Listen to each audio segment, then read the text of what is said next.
मास निमित्त अखंड शिवनाम सप्ताह परमपूज्य राष्ट्रसंत डॉक्टर शिवलिंग शिवाचार्य महाराज श्री क्षेत्र भक्तिस्थळ तालुका अहमदपूर जिल्हा लातूर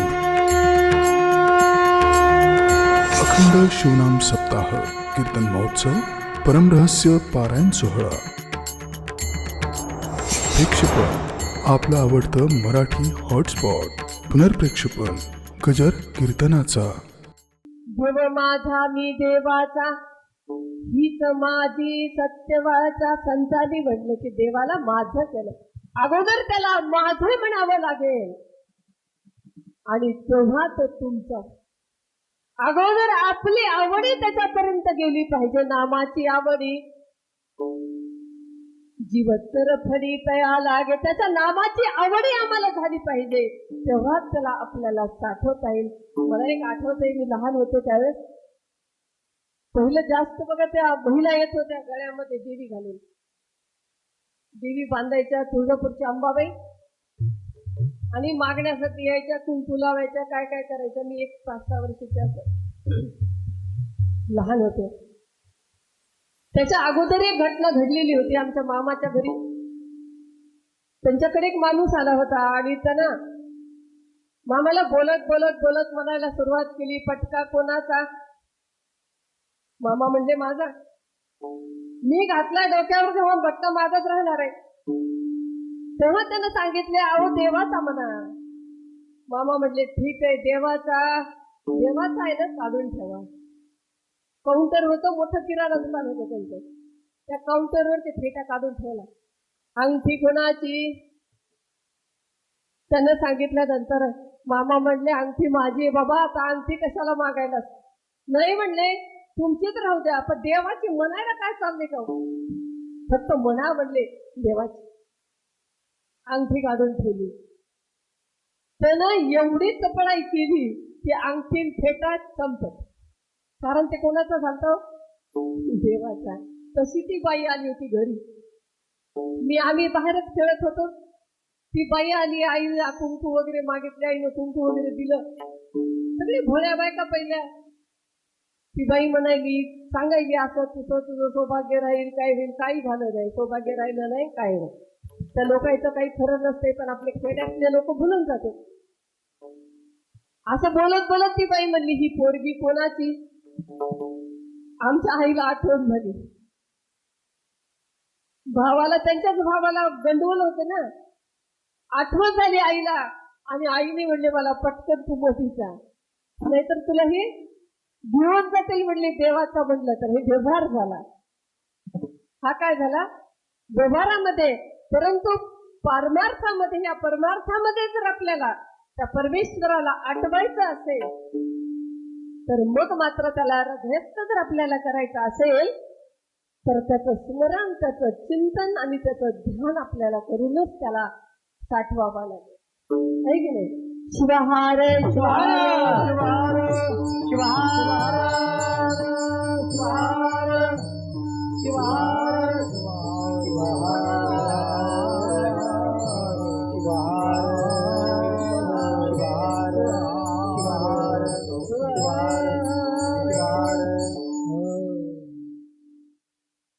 महादेव प्रभुने फक्त त्या हृदयामध्ये त्या परमेश्वराला साठवायचेच म्हणले.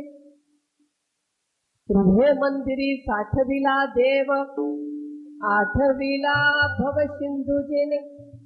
काय सांगितलं म्हणजे त्याला हृदय मंदिरामध्ये साठवल्यामुळं काय झालं म्हणले भव सिंधू म्हणजे हा संसार आटला म्हणले. हा संसार त्या परमार्थाच्या रूपामध्ये गेला. पारमार्थिक रूप ह्या संसाराला मिळालं म्हणले. संसार म्हणजे आहे काय कांता पुत्र वित्त देहादी प्रपंच हे जे आहे हा संसार आहे. कोणता संसार आहे कांता पुत्र वित्त देहादी प्रपंच. देहाला लागलेला हा जो प्रपंच आहे तो प्रपंच. परंतु देह शरीर देह म्हणजे शरीर का? आपण संसारामध्ये काय बघतो? मुलगा, बायको, पैसा, नाही की नाही? हे 3 वस्तू असल्या की आपला संसार सुखाचा होतो. होतो का नाही? तर संसारामध्ये काय सुख आणि दुःख आहेत की नाही? क्षणाक्षणाला हे बदलत असते. आपलं संसाराचं जे चित्र आहे ते क्षणाक्षणाला बदलते. क्षणामध्ये सुख येते, क्षणामध्ये दुःख येतं. आणि त्याच्यामुळे हे जे क्षणिक आहे हे नश्वर आहे. संसार हा नश्वर आहे. आणि अशा या नश्वर संसाराला देह म्हणजे शरीर नाही तर आत्म्यासहित शरीर. देह म्हणजे आत्म्यासहित शरीर. कारण आमचा देह आहे तो जड आहे. ते जड आहे. आणि जे चैतन्य आहे, सुख आणि दुःख जो भोगतो ते चैतन्य. परंतु काही संतांनी तर त्याला विषवृक्ष असं म्हणलेलं आहे. या संसाराला विषवृक्ष असा एक शब्द, मला आता ते काही वाक्य आठवत नाहीये. तर संसार हे विषवृक्ष कसं म्हणले? विष दिलं की एकदाच माणूस मरून जातो. परंतु संसारामध्ये जे अविद्या अज्ञान आहे, जे अस्मिता आहे, त्याच्यामुळे माणूस हळूहळू मरतो. सुखात कधी सुख तर कधी दुःख, कधी सुख तर कधी ऊन तर कधी सावली. तर याच्यामध्ये हे भवसिंधू, हे जे भवसिंधू आहे, सागराची उपमा आमच्या संसाराला दिली आहे. आणि म्हणून संसार करत असताना प्रपंच परमार्थ आहे एक अंग करोनिया सांग ऐक्य. संतांनी सांगितलं की प्रपंच आणि परमार्थ एक असावा. महात्मा बसवेश्वराने संसार केला का नाही हो? त्यांना 2 पत्नी होत्या. तरी कसा संसार केला असेल? त्यांच्या संसाराला आपण संसार म्हणतो का? त्यांचा संसार हाच परमार्थ रूप होता. त्यांचा संसार हा परमार्थ रूप होता. तसा संसार आपण केला पाहिजे. परमेश्वर आपल्या त्या संसारामध्ये राहिलं पाहिजे. आम्हाला नावेमध्ये जायचंय, आम्हाला या संसारामधून तरुण जायचंय. त्याच्यासाठी त्या नावेमध्ये पाणी येता कामा नये. कारण फुटक्या नावेमध्ये आपल्याला बसायचं नाहीये. नाव फुटके असली तरच त्याच्यात पाणी येते की नाही? आणि म्हणून संसार आणि प्रपंच एकरूप होण्यासाठी आमचं लक्ष जर कुठे पाहिजे, कर्तव्य म्हणून संसार करावा. लक्ष लावा शंकर नामी, सुखी हा संसार करा स्त्री संगती, वेळोवेळी गीती गाई नाम. सुखी संसार करा म्हणाले. तुम्ही धन सुद्धा जमवा. धन सुद्धा जमवायला नाहीये, परंतु लक्ष मात्र आमचं कुठे असावं लागेल? त्या परमेश्वराकडे असावं लागेल. आणि दुसऱ्या चरणामध्ये महादेव प्रभू सांगतात, आपण तरुणी तारी बुझूया तू, आपण तरुणी तारी बुझूया तू, आपण तरुणी तारी बुझूया तू, आपण तरुणी तारी बुझूया, आपण तरुणी तारी बुझूया ते, आपण तरुणी तारी बुझूया ते, आपण तरुणी तारी बुझूया ते, आपण तरुणी तारी बुझूया ते, आपण तरुणी तारी आपण तरुणी तारी बुझूया, आपण तरुणी तारी बुझूया, आपण तरुणी तारी बुझूया, आपण तरुणी तारी बुझूया, आपण तरुणी तारी बुझूया, आपण तरुणी तारी बुझूया, आपण तरुणी तारी बुझूया. वाढली वाढते बाळा जाईचे, बाळा जाईचे, वाढली माते बाळा जाईचे, बाळा जाईचे. आपण तरुणी तारी बुझूया, आपण तरुणी तारी बुझूया, आपण तरुणी तारी बुझूया, आपण तरुणी तारी बुझूया, तारी बुझूया. आपण आपण तरुणी तारी तुझी याते वाढविले माते बाळा जैसे. महादेव प्रभूंनी पहिल्या चरणामध्ये सांगितलं, हृदय मंदिरी साठविला देव आठविला भव सिंधू जेने. हृदयाच्या मंदिरामध्ये त्या परमेश्वराला बी साठवलं म्हणले. पण ती कृपा कुणाची हे दुसऱ्या चरणामध्ये सांगितलं की आपण तरुणी दुजियाते.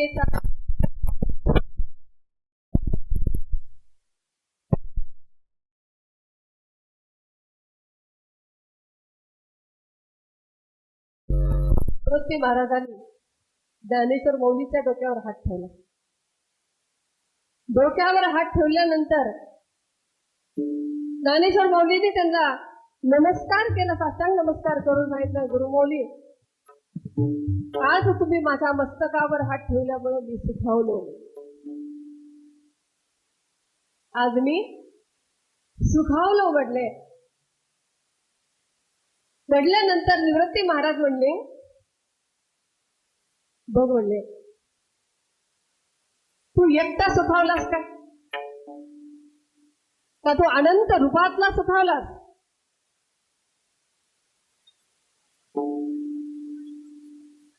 अनंत रूपातला आहे की नाही? तरी महिषासुर्या लागे तरी तेज दिलं म्हणले सूर्याला. कुणी दिलं? महेशानं सूर्याला तेजाचं सूत्र दिलं. तर मग काय सूर्यानं स्वतःसाठीच प्रकाश वापरला का? तो प्रकाश सर्वत्र गेला. त्या प्रकाशानं आमचं चराचर उजळलंय. चंद्राला अमृत दिलं म्हटले, ते त्याच्या पुरतच आहे का? चंद्राचं सुद्धा अमृत आमच्यावर वर्षाव करतो म्हणून आमच्यातला ताप जातो. म्हटले झाड आहे, आंब्याचं झाड लावलं, आंबे एकटंच खाते का? लावणारा एकटा खात नाही तर त्याचे फळ सगळ्यांना मिळत असते. जसं म्हटले समुद्रानं त्या ढगाला पाणी दिलं, मेघाला पाणी दिलं, तर ते पाणी त्या मेघापुरतच आहे का? आहे का? ते पाणी मेघापुरतच नाही. नदी वाहते, नदी वाहत असताना सुद्धा ती एकट्यासाठी वाहते का कोणासाठी वाहते? स्वतःसाठी वाहते का? तसं जीवनामध्ये जे संत महात्मे आहेत ते आपणात तरुणी तारी दुजियाते, ते दुसऱ्यांना तारण्याचं काम आपल्या आज गुरु मौलींचं पाहिलं तर अथांग समुद्रासारखं कार्य आहे. काय काय आठवण करावी आपण, त्यांनी काय काय केलेलं आहे. आपण कुठे होतो, आपण काय करत होतो? विठोबाच्या मंदिरात बसून कीर्तन ऐकायचं. आमच्या बालपणामध्ये ते होतं. तुमच्या तर बालपणामध्ये काय होतं आम्हाला माहिती नाही.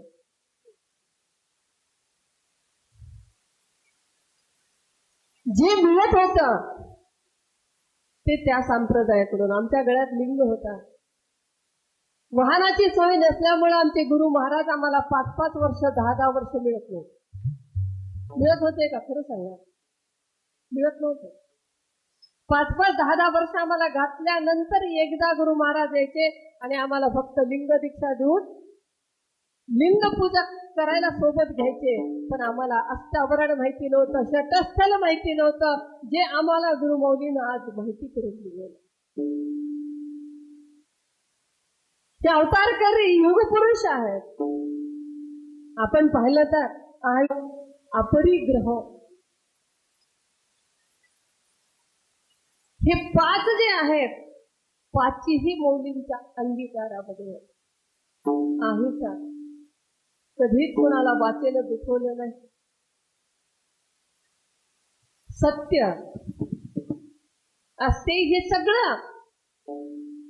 अपरिग्रह, कधी तुमचा पैसा सुद्धा त्यांनी घेतला नाही, हाताने हात सुद्धा लावला नाही. आज आपली प्रवृत्ती अशी झालेली आहे आपण या कार्यक्रमासाठी देऊ, तर आपण दक्षिणा मात्र आपण कुणाला देणार नाही, की आपल्याला सवय लागली त्याच्यावर. आज गुरुमौलींचे या समाजाला एवढे उपकार आहेत, त्या उपकाराची जाणीव आज आम्ही प्रत्येकाने ठेवली पाहिजे. आज प्रत्येकाला असं वाटायला लागले मी काहीतरी करायला, मी संप्रदाय तयार केला, मी सप्ताह करतो, मी कीर्तन करतो, मी भजन करतो. अरे त्याचं मूळ काय आहे? त्या मुळाकडे जा. त्या गंगेचा प्रवाह, त्या गंगेचं मूळ कुठून सुरू झालं, त्या मुळाचं अगोदर दर्शन घ्या, त्या मुळाचं अगोदर चिंतन करा, आणि नंतर ह्याच्याकडे जर तुम्ही पाहिलं तर तुमच्या आयुष्यामध्ये तुम्हाला कधीच तुमच्या संप्रदायापासून लांब जाणार नाही. तुमचा संप्रदाय तुम्हाला जर जागृत ठेवायचा असेल तर आज गुरुमौलींचे चरण आपल्याला आठवले पाहिजे. आज जर आपल्या पुढच्या जर पिढीला आपल्याला हे संस्कार जर अबाधित ठेवायचे असतील तर अगोदर आपल्याला हा गुरुमौलींचं वैभव वाढवायला पाहिजे. अहो आमचं तर जीवन मितू करण्यामध्ये चाललंय. आमचं जीवन मी आणि तू मध्ये चाललंय सगळं.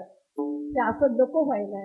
आम्हाला काय करायचंय ह्याच्याकडे फक्त आपलं लक्ष पाहिजे. गुरुमौलींना आपल्याला हे कधी शिकवलेलं नाही.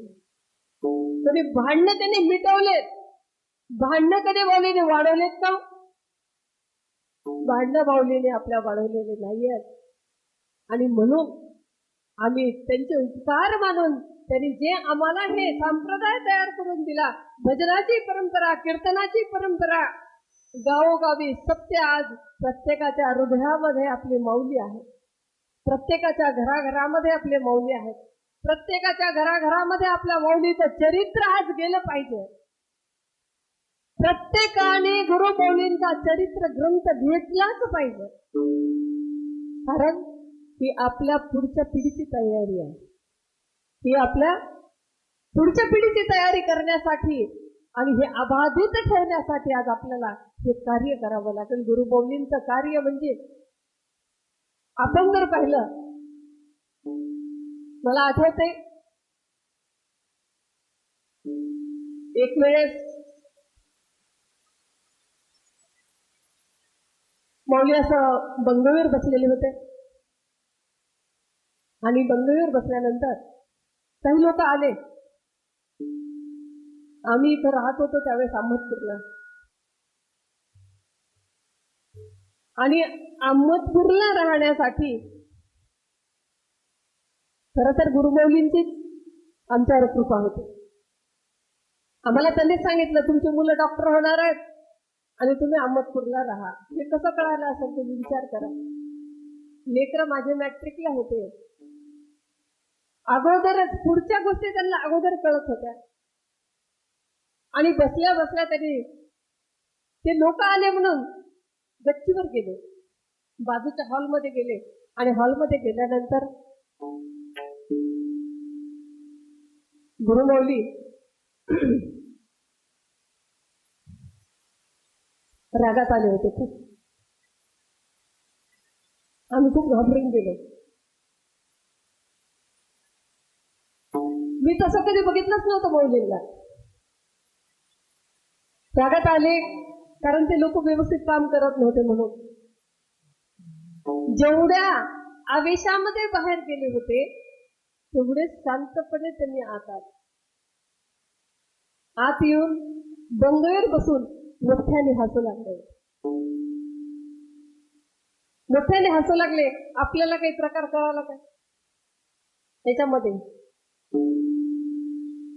आम्ही घाबरलेले बघून आम्हाला सांगितलं. त्यांनी म्हणले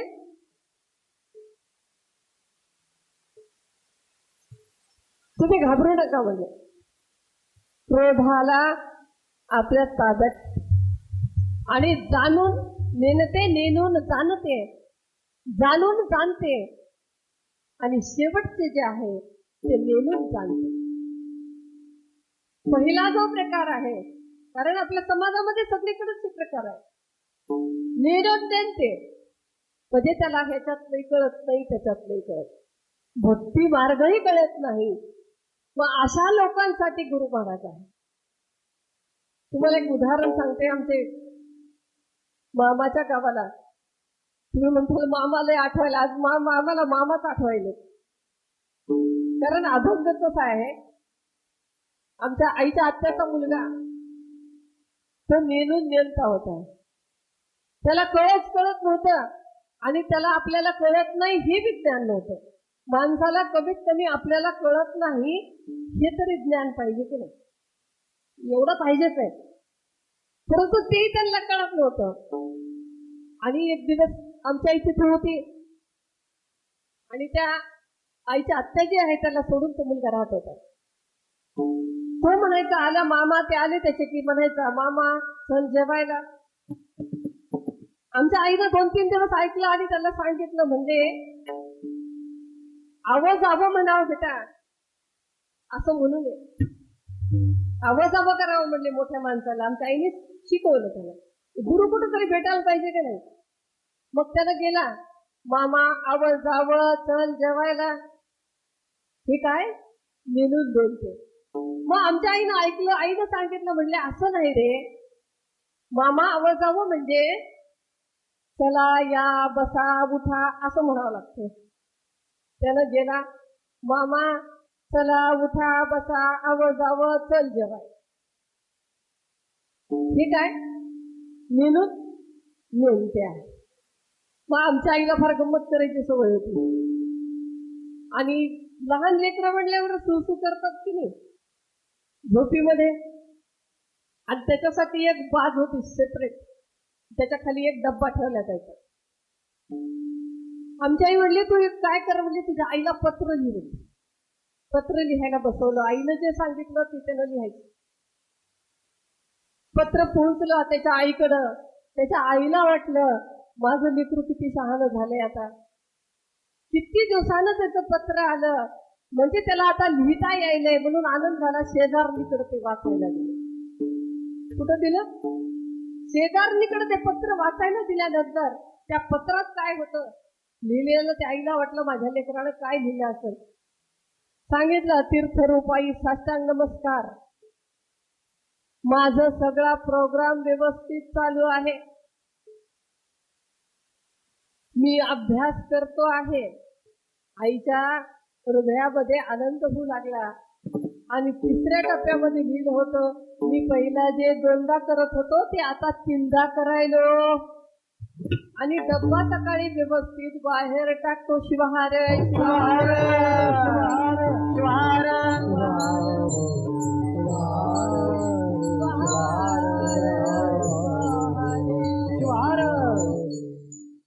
हे नेणून नेणते आणि जे जाणून नेमते असते बघा, त्यांच्यामध्ये असते अहंकार. त्यांनाही कळत नाही, परंतु आपल्याला कळत नाही एवढं कळतंय त्यांना. आणि 3रा जे प्रकार आहे हे लय भयानक असते बरं का. कळून न कळणारे, कळून न कळणारा प्रकार. आणि 3रा जाणून जाणते लोक, हे असतात थोडे अहंकारी. हे चांगले आहेत, हे जाणतात सगळे, परंतु त्यांच्यामध्ये असतो अहंकार. परंतु जे जाणून नेमते असतात, म्हणजे मी ज्ञानी आहे हे मी जाणतो, परंतु त्याच्यामध्ये मला काहीच कळत नाही, हे नेमतेपणा त्याच्यामध्ये असते. आणि असे जे प्रकार आहेत, एवढ्या प्रकारांना साथ देणारे जर कोणी असेल तर ती आपली गुरुमौली आहे. शिवहार शिवहार शिवहार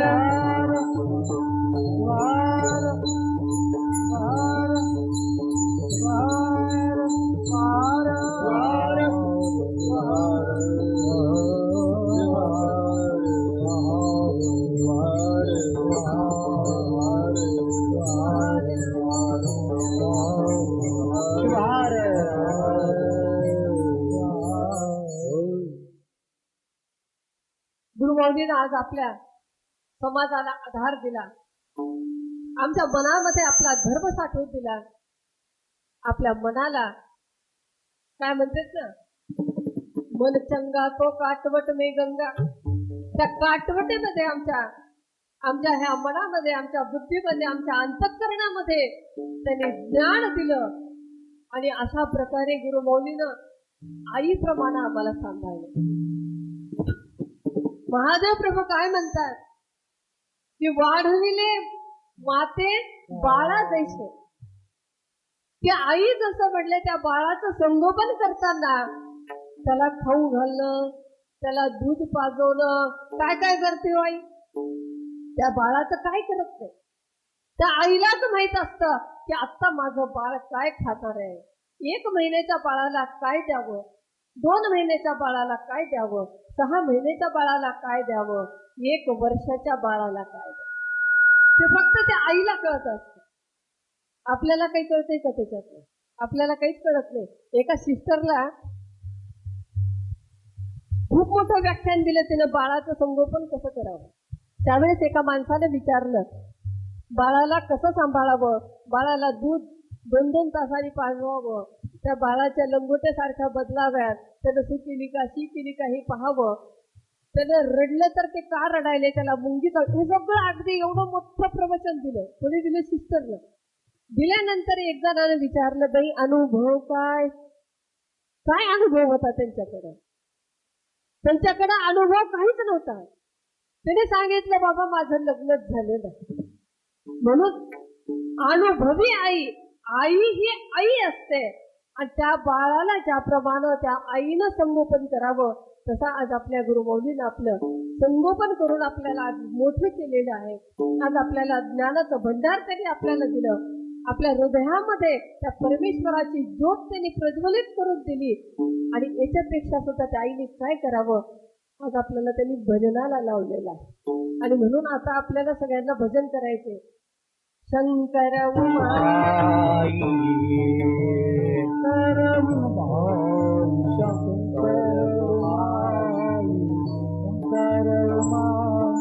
शंकर भूमाई शंकर भूमाई शंकर भूमाई शंकर भूमाई शंकर भूमाई शंकर भूमाई शंकर भूमाई शंकर भूमाई शंकर भूमाई शंकर भूमाई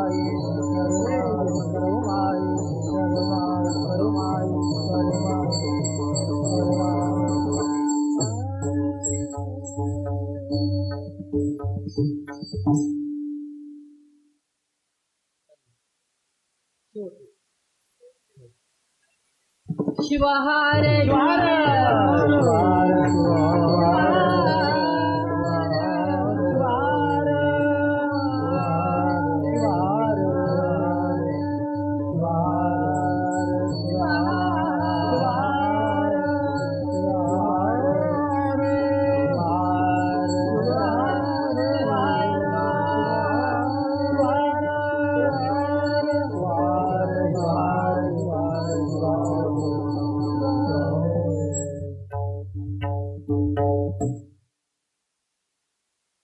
हृदय मंदिरी साठविला देव, आठविला भव सिंधू जेने, आपण तरुणी दुजिया ते तारी, वाढविले माते बाळा जैसे, गंगातील राशी आपुले स्वरूप, करी तीर्थरूप वंद्य जगे, आपण तरुणी दुजिया तारी दुजिया ते, वाढविले माते बाळा जैसे, महादेव म्हणे भूलोकी ईश्वरा, जगमुद्धार करो आले, आपण तरुणी तारी दुजियाते, वाढविले माते बाळा जैसे. शिवहार शिवहार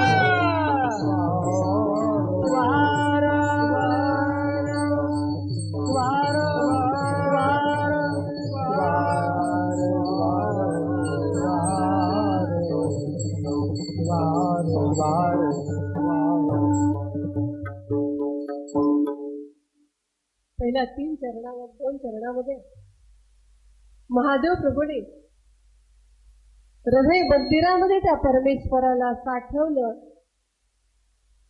आणि त्याच्यामुळे माझा भवसिंधू रूपी संसार, मी त्या संसारातून तारले गेलो. स्वतः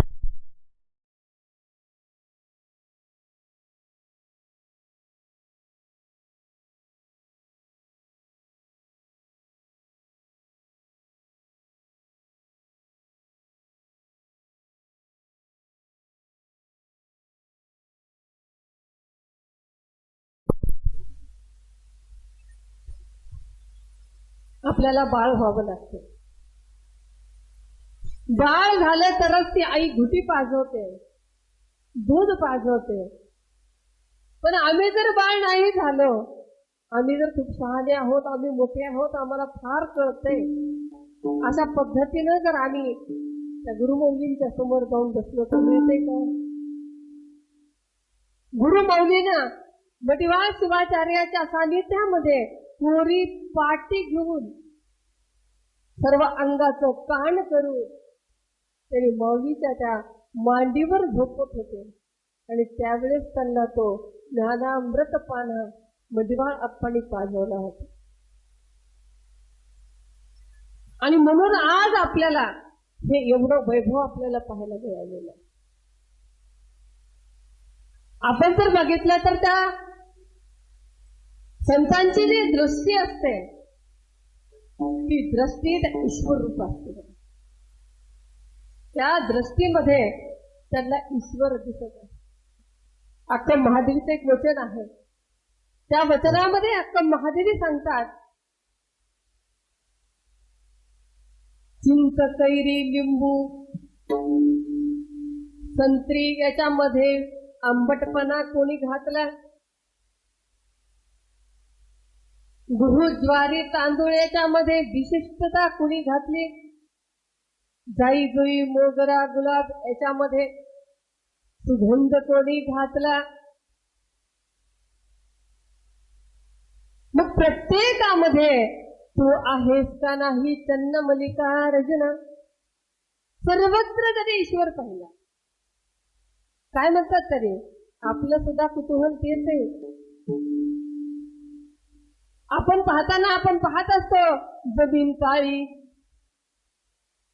झाड हिरवं, फुलं निळे गुलाबी लाल सगळ्या प्रकारची फुलं, गहू वेगळे ज्वारीचं वेगळं, संत्री वेगळी लिंबू वेगळं, भाज्या वेगळ्या, सगळं वेगवेगळं. एक चिते पाणी सामीर चाहते, एक तीक्ष्ण एक गोड. मग हे जे विविधता आहे त्या विविधतेमध्ये सुद्धा तो ईश्वर नसलेला आहे. अक्का महादेवी सांगतात, मग तू आहेस का नाही तेव्हा त्याच्यामध्ये? त्याची आपण कधी चाचणीच केली नाही. कारण अक्का महादेवीला जे हे कुतूहल होतं ईश्वर रूपाचं, आणि ते कुतूहल त्यांनी व्यक्त केलेलं आहे. मी एक उदाहरण देते बघा, रवींद्रनाथ टागोरांचं. रवींद्रनाथ टागोर एक वेळेस त्या माळावरच्या आश्रमामध्ये लिहित बसले होते आणि लिहिता लिहिता त्यांना बाहेरून एक आवाज आला. त्या आवाजामध्ये त्यांनी म्हणत होते, त्यांनी ऐकलं बाहेरून एक आवाज यायलाय, चल ना ग राणी, उशीर किती झाला, किती वेळ उघड्यावर बागडायचं, घरी नाही का यायचं? टागोरांना कुतूहल वाटलं, म्हणले हे आवाज कुणाचा आहे? एखादा बाप असेल आपल्या मुलीला म्हणत असेल, चल ना ग राणी इथे किती वेळ खेळायचं, किंवा एखादा प्रियकर प्रियशी असेल तिथे म्हणत असतील चल घरी. पुन्हा अजून मंजूळ आवाज, एवढ्या गोड आवाजामध्ये त्याला कुतूहल वाटलं. त्यांनी खिडकीतून बाहेर पाहिलं तर एका म्हशीला गुराखी म्हणू लागला, चल ना ग राणी ऐकायचं नाही का माझं? गुराखी सुद्धा फार छान बोलते तो जनावरांना, बैलाला गाईला म्हशीला. ते असं म्हणू लागले, यातला कुतूहल वाटलं, एवढा आनंद वाटला. म्हणले आमच्या घरचे लोक घरच्या बाईला, आमच्या घरच्या राणीला मूस म्हणते, आणि हा म्हशीला राणी म्हणतोय. म्हणजे संतांच्या नजरेत आणि आमच्या नजरेत एवढा फरक आहे. संतांची ती दृष्टी आहे की त्यांना म्हशीमध्ये राणी दिसते. कांदा मुळा भाजी अव घी मिठाई माझी, काय सांगितलं संतांनी? कांदा मुळा भाजीमध्ये सुद्धा त्यांना तो ईश्वर दिसतो. मग ती दृष्टी आम्हाला आल्याशिवाय आमच्यामध्ये परिवर्तन किंवा आमच्या हृदयामध्ये तो ईश्वर साठवला जायचा नाही. आणि तिसऱ्या चरणामध्ये सांगतात, गंगा पवित्र पुरुषर, गंगा पवित्र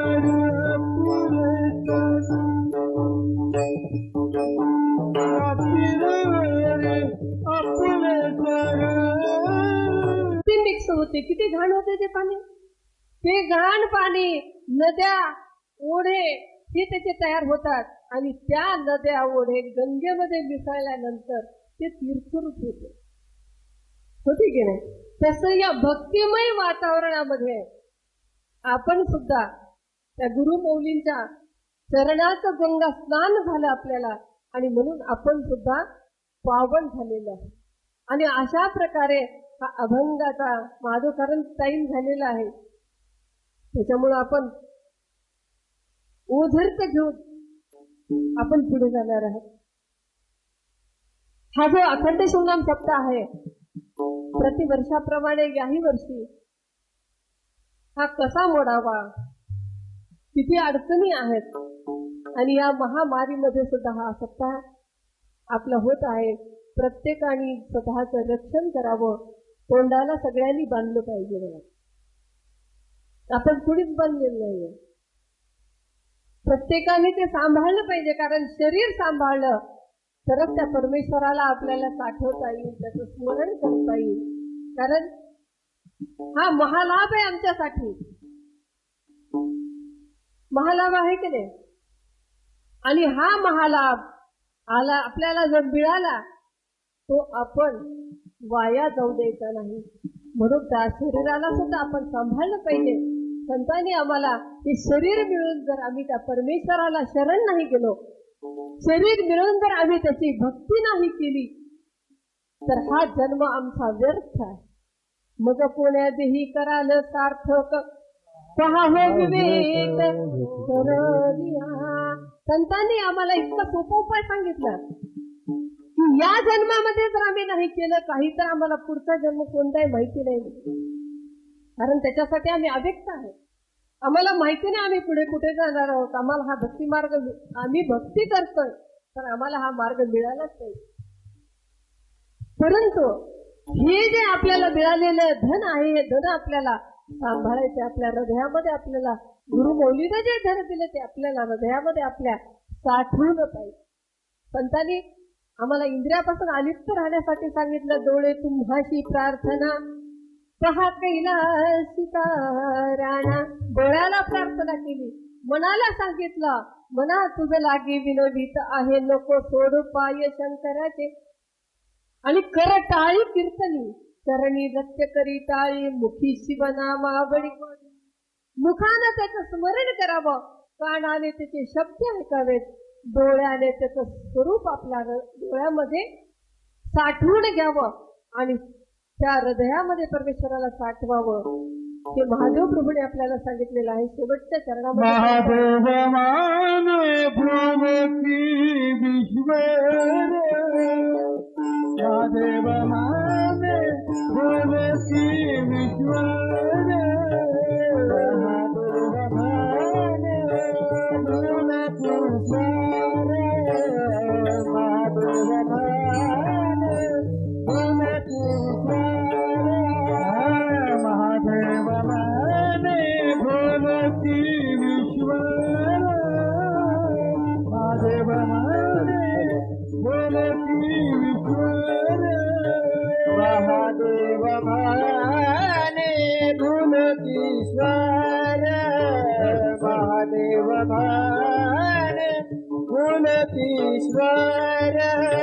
हेची जगदुद्धार हे जग उद्धार करू आले. महादेव प्रभू पहिल्या ती चरणामधून त्यांनी त्या परमेश्वराला हृदयामध्ये साठवला. त्याच्यामुळे आमचा संसारामध्ये प्रपंच आणि परमार्थ हा एकरूप झाला.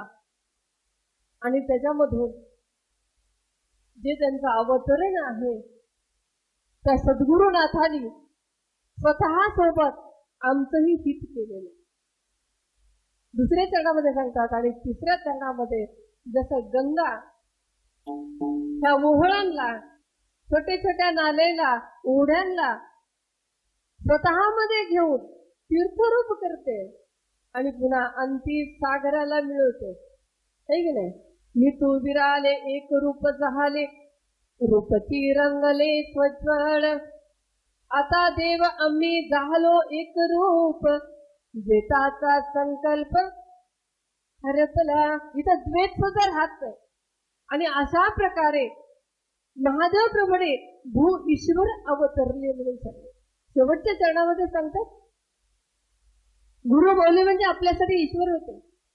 आपल्याला माहिती आहे संत शिरोडे मन्मथ मौलीचा अवतार म्हणजे गुरु मौली. आपल्याला साक्षात्कार आहेत तसे. गुरु मौलीने वयाच्या 19व्या वर्षी त्यावेळेस त्यांना वन माहिती नव्हतं, कधी शेतात जाऊन माहिती नव्हतं. म्हणजे अशा वनामध्ये एकदम निर्जर ठिकाणी जिथे वाघ सगळे लांडगे म्हणजे हिंस्त्र पशु होते, पशु पक्षी तिथं होते. आणि अशा जागेमध्ये वयाच्या 19 वर्षाला तपश्चर्या केलेली. मग त्याने तीच जागा का निवडली असेल? गुरु मौलीला हा साक्षात्कार आपला पहिला आहे. हा साक्षात्कार आपला पहिला आहे कारण ते मन्मथ मौलीचाच अवतार. कारण पहिले जे संस्कार होते तेच संस्कार या जन्मात सुद्धा मौलीला जी तपश्चर्या मन्मथ मौलीनं त्या ठिकाणी राहून केली, जे स्थान कपिल मुनीचं होतं त्या ठिकाणी हे भू ईश्वरच आपल्यासाठी गुरु मौली म्हणजे ईश्वराच्या अवतारामध्ये ज्यावेळेस आप्पा अवतरले त्यावेळेस फक्त भस्म होतं म्हणे. लिंग घातला नाही घातला, दीक्षा मिळाली तर मिळाली. जे लिंगवंत आणि जे निष्ठावंत होते अशा लोकांकडे फक्त लिंग पूजा आणि लिंग पाहायला मिळते. पण आता मात्र गर्भधारणा सुद्धा ते लिंग कोणी घालत नव्हतं. आमच्या आईने आम्हाला सांगितलं, त्यांच्या वेळेस पण ते नव्हतं म्हणले. आम्हाला 5वीलाच लिंग दिला जायचं स्वामीला. परंतु गुरु मौलीने या जन्मात काय काय कार्य केले, 104 वर्षाचं त्यांचं आयुष्य त्याने आपल्यासाठी पूर्ण अर्पण केलं. त्यांचं कितीही गुण वर्णन केलं. कायमी पामरे वर्णावे ते गुण, परब्रह्म सगुण झाला तुम्हा. काय वर्णावं आपण आपल्या मुखानं त्या गुरु मौलींचं. त्या मौलीनं कसं आपल्याला सांभाळलं. मला तर माझं नवल वाटते, ज्या घरातून मी बाहेर निघत नव्हते, मला बाहेर निघताना माणूस सोबत लागत होता, त्या घरातून मी इथं कशी आले मला हे समजलं नाही. हे सगळ्यात मुख्य काम. ही गुरु मौलीने ज्या वयामध्ये प्रपंचाचा नाद असतो त्या वयात आपण इकडे आलो, ही कृपा त्यांची. आज एवढं मोठं दुःख आमच्या जीवनामध्ये झालं, परंतु मौलीच्या कृपेनं ते सुद्धा आम्ही आज विसरलेलो आहोत. ही कृपाची आहे. वारंवार मौलीनं माझे डोळे. हे खरं तर इथं सांगायची गोष्ट नाही, हा प्रपंचातला विषय आहे. परंतु ज्या मौलीनं मला हा धडा दिला, ज्या मौलीनं माझं जीवन सुधारलं, ज्या मौलीनं मला ज्ञानाची भीती पाजली आणि त्या मौलींचे उपकार कसे फेडावेत. मौलीजी मला सांगितलं फक्त प्रचार करा, स्वतःचा प्रचार सांगितला नाही त्यांनी. मला म्हणले मन्मथ मौलीचा प्रचार करा आणि त्याच्यासाठी तुमचं जीवन आहे, त्याच्यासाठी तुमचं जीवन आहे. बस याच्यापेक्षा आपल्याला अजून काय पाहिजे. एवढा मोठा धडा आज आपल्याला एक लेकरू तयार करायचं असेल, एका लेकराला संगोपन करायचं असेल, तर आपल्या त्या आईचे हाडाचे काढ होते. आज हे सगळं पूर्ण जेवढे या महाराष्ट्रात, कर्नाटक आणि आंध्रामध्ये जी जनता आहे, एवढ्या लोकांना तयार करण्यासाठी काय लागलाय, किती कष्ट लागले असते लोक. रात्र दिवस मौलिदी जो प्रवास केला, 500-500 किलोमीटरचा प्रवास, 4-4, 5-5 कार्यक्रम. हवा आपण एवढे येडे झालो होतो लोक, एवढे वेडे झालो होतो आपण माऊलीमध्ये, की माऊलीकडे आपण कधी पाहिलं, आपण कधी माऊली खाल्लेत का, आपण कधी माऊलीने स्नान केले का, कधी पूजा केली का, त्यांनी प्रसाद घेतलाय का, ह्याचा कधी विचार केला नाही. माऊली माझ्या तुम्ही रोडवरून चाललात, माझ्याकडे या, तुम्ही इथून चाललात, आम्ही तिथून जाणार, म्हणजे त्यांनी बरोबर स्टेज तयार करायचं की लगेचच तिथं माऊलीला घेऊन जाणार, तिथं प्रवचन माऊलीने केले. ही जे गोष्ट आहे आपल्या लक्षात आहे का, माऊलीकडे आपण किती लक्ष दिलं, त्यांच्या सेवेला कोण होते, काय सेवा केली आपण त्यांची. त्यांनी आपल्याकडून दान दक्षिणा घेतली नाही, खायला प्यायला काही कधी मागितलं नाही, कधी स्नान पूजेचा कधी विचार केला नाही. फक्त म्हणजे फक्त ती आई जशी त्या बाळाचं संगोपन करताना विचार करत नाही, तो बाप कसा त्या बाळाला शिकवण्यासाठी आपल्या पोटाला चिमटा देतो, त्या पद्धतीने त्या गुरुमौलीनं 1-1, 2-2 दिवस बिना स्नानाचं राहिलेले, 2-2 दिवस न प्रसादाचं मौली राहून त्यांनी कष्ट करून हे आमचं जीवन तयार केलेलं आहे. आणि म्हणून आपल्याला सुद्धा त्यांच्या सोबत त्यांचा अवतारच आपल्यासाठी झाला होता. खरं तर आपल्याला ज्ञान देण्यासाठी, आपल्याला गुढी पाजवण्यासाठी ती गुरुमौली. आता त्यांच्या, खरंच तुम्हाला सांगते ना, माझ्याकडे खरंच शब्द नाहीये आता की मी काय शब्द बोलू त्यांच्याविषयी, काय सांगावं आपण काय सांगू शकतो त्यांच्याविषयी. ते एवढे महान होते, ते शिवयोगी होते. अहो, त्यांनी या राष्ट्रावर प्रेम करणारे, ते अनुरागी होते, या संस्कृतीवर प्रेम करणारे, या भारत भूमीवर प्रेम करणारे. एवढंच नाही, या समाजामध्ये सतत कार्यरत असणारे ते कर्मयोगी होते. त्या हिमालयासारख्या बर्फामध्ये फक्त लंगोटीवर राहणारे, त्या हिमालयामध्ये रमणारे कोण होते, ते शिवयोगी होते.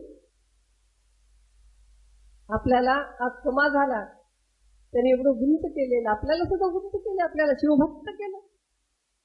याच्यापेक्षा आपल्याला कोणती पदवी पाहिजे. शिवभक्त आपल्याला केलं, आणि त्या शिवभक्तांनी त्या मौलीचे जो त्या बोध होता, तो बोध आपल्या अंतःकरणामध्ये ठेवून त्या परमेश्वराला महादेव प्रभूने सांगितल्याप्रमाणे साठवण्याचा प्रयत्न करावा. कार्यकर्त्यांनी मला या कार्यक्रमासाठी बोलवलं, त्याबद्दल मी त्यांचे आभार मानते.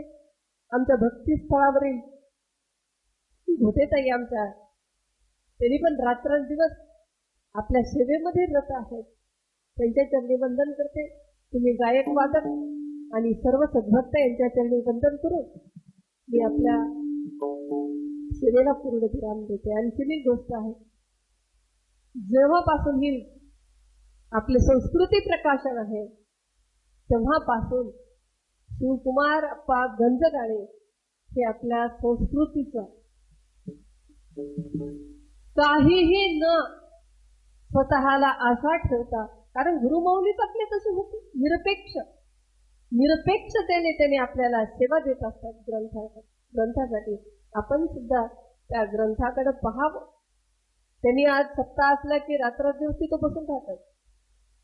स्वतःला काही मिळो न मिळो त्याचा विचार करत नाही. त्यांच्याही चरणी मी वंदन करते. आणि आमचे भाऊ मल्लेशप्पा कपाटे, आता खरं तर हे नाव घेण्याची इथं हे नाहीये, परत त्यांनी सुद्धा गुरुमौलींची सेवा करून स्वतःचं जीवन धरून घेतलेलं आहे. अनेक जणांनी इथे सेवा केलेली आहे. आणि म्हणून अशा सर्व लोकांच्या चरणी मी वंदन करून माझ्या सेवेला विराम देते. गुरुराज मावली